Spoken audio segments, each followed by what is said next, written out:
I want you to do something a little radical right now, like wherever you are listening to this. Yeah, just take a second. Exactly. I want you to literally unclench your jaw. Just let it go.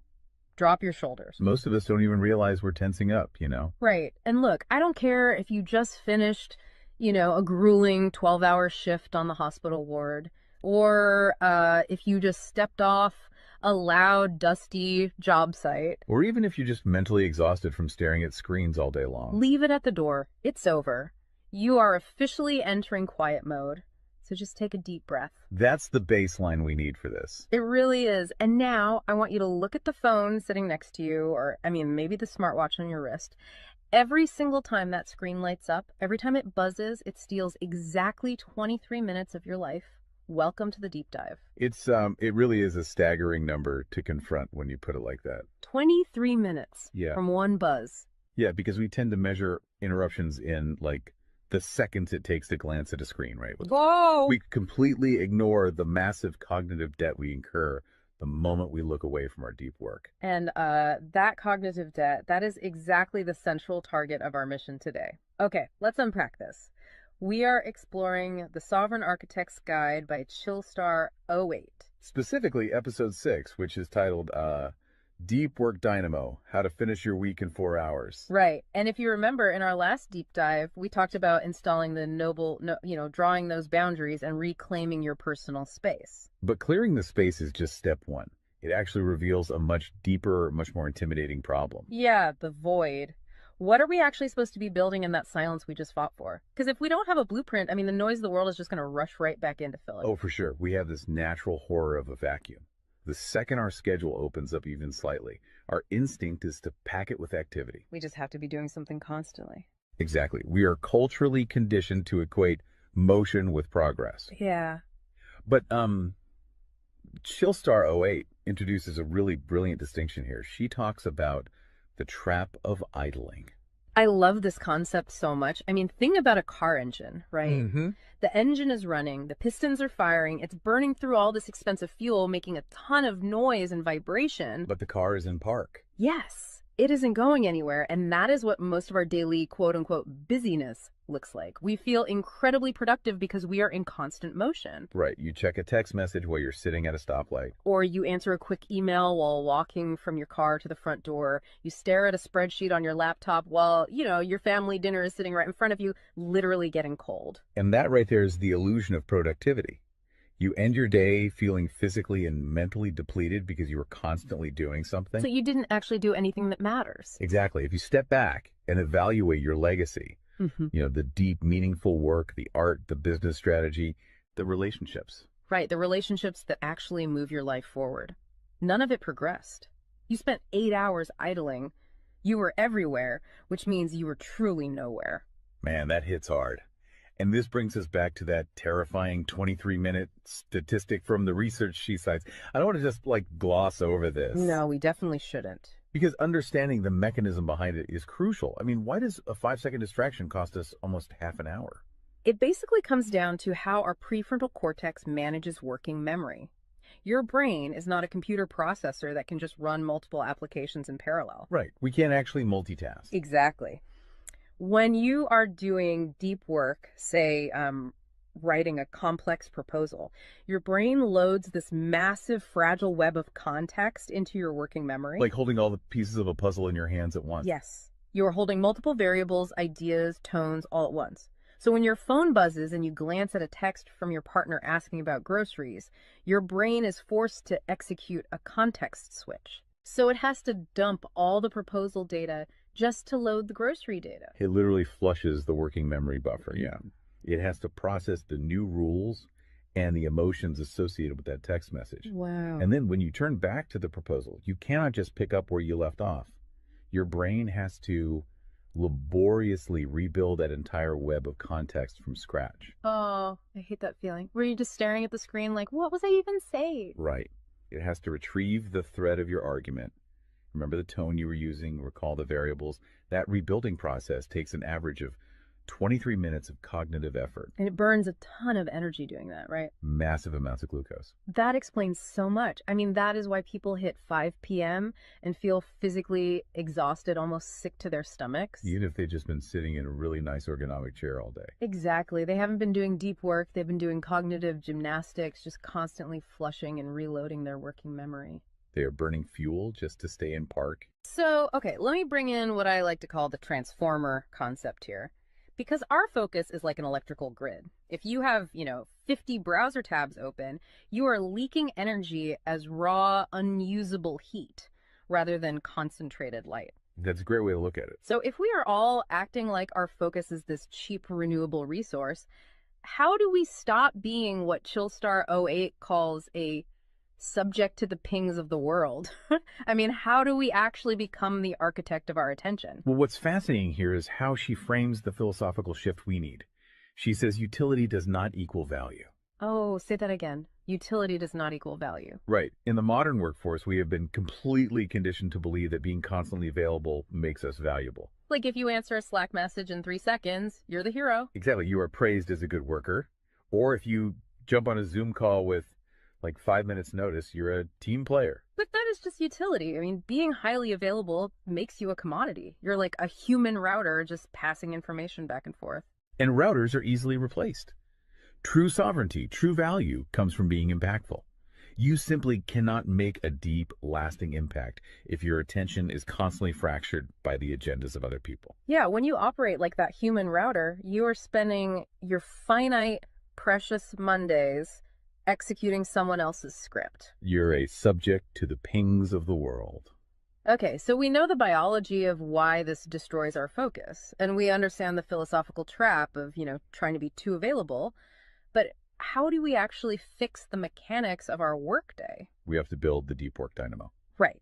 So think of your attention like water pressure. If you poke 50 tiny holes in a garden hose, open browser tabs, email notifications, group chats. The water just trickles at the end. Exactly. You cannot wash a car with a trickle. You're just making the driveway wet. That's true. So the Dynamo Audit she lays out, it's about putting a high pressure nozzle on that hose. It narrows the opening to create a stream powerful enough to actually blast through the dirt. And the first step in that audit is auditing the physical environment itself.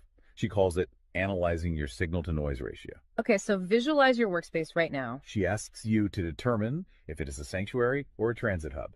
Let's be honest. Most of us are operating in transit hubs. A transit hub is a place of constant arrival and departure. People walking by, announcements over the loudspeaker, just a blur of motion. Yeah, and you can't build a legacy in a train station.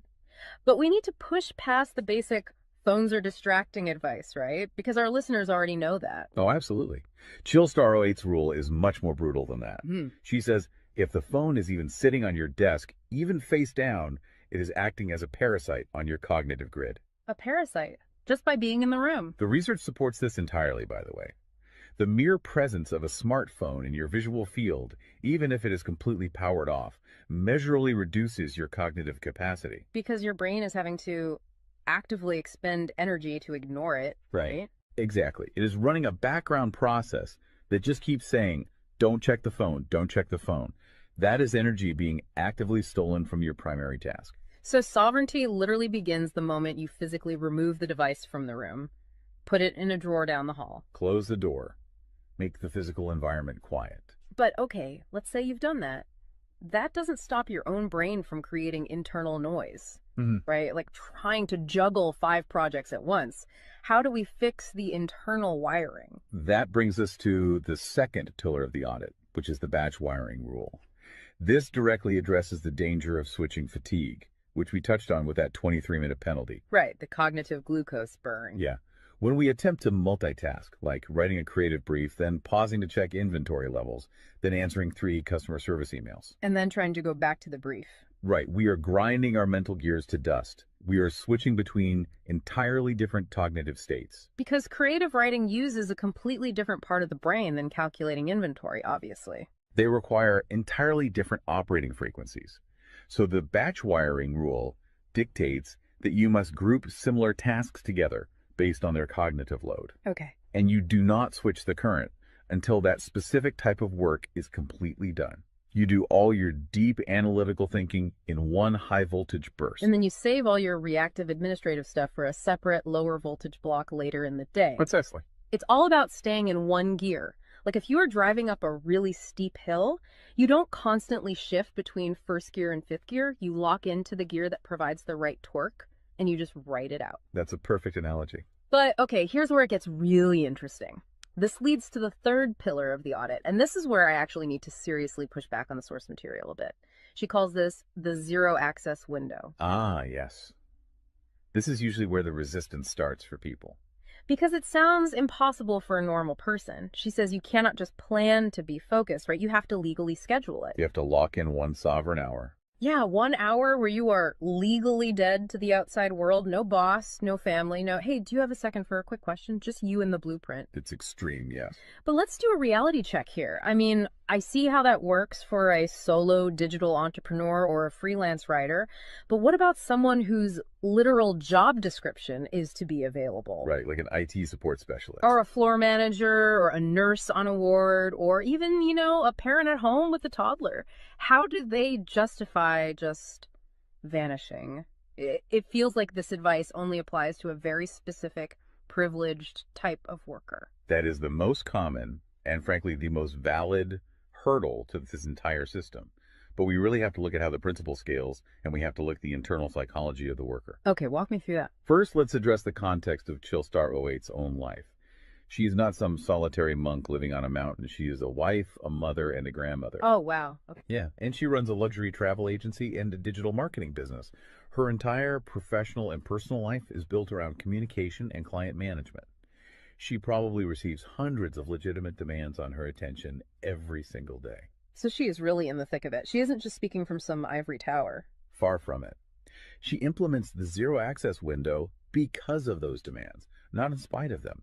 Now, for the IT manager or the nurse, obviously, you cannot vanish while on active duty if your role is acute response. Right. You can't ignore a burning server or a patient monitor. Exactly. But the principle applies to the deep work surrounding the active duty, the scheduling, the charting, the strategic planning. Even in highly reactive jobs, there is legacy work that gets pushed to the margins. That makes sense. And the challenge isn't just logistical, it is deeply psychological. It's the internal guilt, isn't it? Yes, exactly. People feel like bad employees or bad parents or bad partners when they set a hard boundary. Yeah. We tie our entire self-worth to our responsiveness. We think, if I am not instantly available, I am failing them.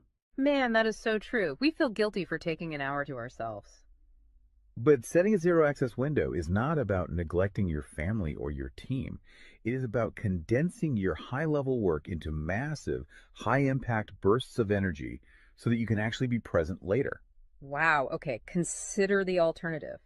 If you don't carve out that absolute focus, you end up giving your family or your team partial fractured attention for 12 hours straight. Exactly. You are physically at the dinner table, but mentally you are drafting an email. Or you are sitting on the floor playing with your kid, but you're checking a Slack notification over their shoulder. You are trading constant low quality availability for scheduled high quality presence. It is entirely about communicating boundaries to protect the quality of the time you do give people. You tell your team, look, I am going offline for 60 minutes to finish this crucial report. If the servers literally catch fire, call this specific emergency number. Otherwise, I will address all questions at 11:00 a.m. Right. You aren't vanishing to hide. You are vanishing to get the work done efficiently so you can actually live your life. Which brings us to the ultimate why behind this entire system. Because once you fight through that guilt, once you build this 4-hour fortress, you have to know what it is all for. It's not just about becoming a hyper-efficient robot. No, because if you use these tools just to do more of your boss's busy work or to take on 3 more stressful projects, you have entirely missed the point. You are just speeding up the treadmill. If we connect this to the bigger picture, the destination we are driving toward is a concept she calls passive magnetism. Okay, break down passive magnetism for us, because it sounds a bit abstract. Think of it as the gravity your work generates when it is undeniably good. Most people operate with active desperation. They're loudly networking, constantly posting, aggressively chasing clients or promotions. Just relying on sheer volume to get noticed. Right. Passive magnetism is the exact opposite. It is the ability to attract results, clients, wealth, legacy, or respect through the undeniable quality of your deep work. Because you actually took the time to build something substantial rather than just talking about building it. Yes, when you engage the deep work dynamo, you produce work so concentrated and so valuable that it acts as a magnet. You don't have to chase the market comes to you. And the ultimate prize of achieving that passive magnetism isn't just more work. The prize is time. Time is the ultimate currency. The dream of the sovereign architect is to finish an entire week's worth of business output in just 4 hours. You do this high voltage work often while the rest of the world is literally still hitting the snooze button. You free up the remaining hours so you can go be a traveler, so you can be a creative. So you can be a fully engaged grandparent like Chillstar 08. Exactly. She frames it beautifully in the source text. She says, we wire for silent so we can live in volume. Oh, I love that. We embrace the discipline of the quiet fortress so that our actual lives can be loud, vibrant, and fully experienced. We are finally taking control of the dial. But, making that shift from a frantic, reactive employee to a calm, sovereign creator requires a massive shift in identity. You have to tune your mind before you sit down to do the work. It is really difficult to just sit down at a desk and instantly command your brain to perform deep work, right? Especially if you've spent the last hour navigating traffic and listening to the news. You need a transition ritual to cross that threshold. And Chillstar 08 provides something for this transition called the Chillstar's Creed. It is designed to be a grounding frequency. It really centers you. Yeah, so I want you, the listener, to use this. I want you to imagine a slow, steady heartbeat in the background. Just a deep, resonant 528 hertz frequency. Just let the frequency of these words settle into your mind before you initiate your deep work. Ready? Take it in. I am grounded in peace. I am reaching for my stars. My light is my own. I am a star and I will shine bright. I will reach for the sky. I release what was. I embrace what is becoming. Using a creed like that is just such a powerful behavioral trigger. It really shifts your state. When you speak those words, even just internally, you are consciously reminding yourself that your light, your focus, your energy is your own. It does not belong to your inbox. This does not belong to the algorithm. Right. You are releasing the frantic energy of the morning and embracing the sovereign focus of the architect. So we always want to translate this high-level theory into ground-level reality for you. We don't want you to just listen to this and go right back to idling. Definitely not. Here's your 1% install. This is your micro-win to take action on this deep dive immediately. Tomorrow morning, before the world starts demanding your attention, before you check a single news site or open your email, I want you to set a timer for exactly 60 minutes. Put your phone in another room entirely. Yes, physical distance. Do not open any extra browser tabs. Pick one legacy task, just one, and flip the switch on your very first sovereign hour. And be prepared for it to feel incredibly uncomfortable at first. Your brain will crave the dopamine hit of a notification. Oh, you will feel an almost physical itch to check your messages. But if you can sit in that silence, if you can endure that initial friction, you will watch the dynamo start to spin. You will enter that flow state, and the old blueprints of hustling and grinding will be completely burned away. And look, if you want the actual templates to automate this piece, the specific tools and step-by-step guides to build the system out completely and protect your location-independent freedom, you can join the Sovereign Fortress on the Chillstar 08 school community. All the blueprints are there waiting for you. They really are. As we wrap up this deep dive, I want to leave you with one final thought to explore on your own. We have spent this entire session talking about the mechanics of work. We've talked about condensing your week's output into just 4 hours of pure, undistracted focus. But if you actually achieve that, you're going to be faced with a beautiful, kind of terrifying question. What's that? Who are you going to become in the remaining 164 hours of your week? What if your true legacy has absolutely nothing to do with what you produce while you are busy, but entirely to do with who you are when you are finally completely silent? Wow. Unclench that jaw. Drop those shoulders. Step into the quiet. Go be great and flip the switch. We'll see you on the next deep dive.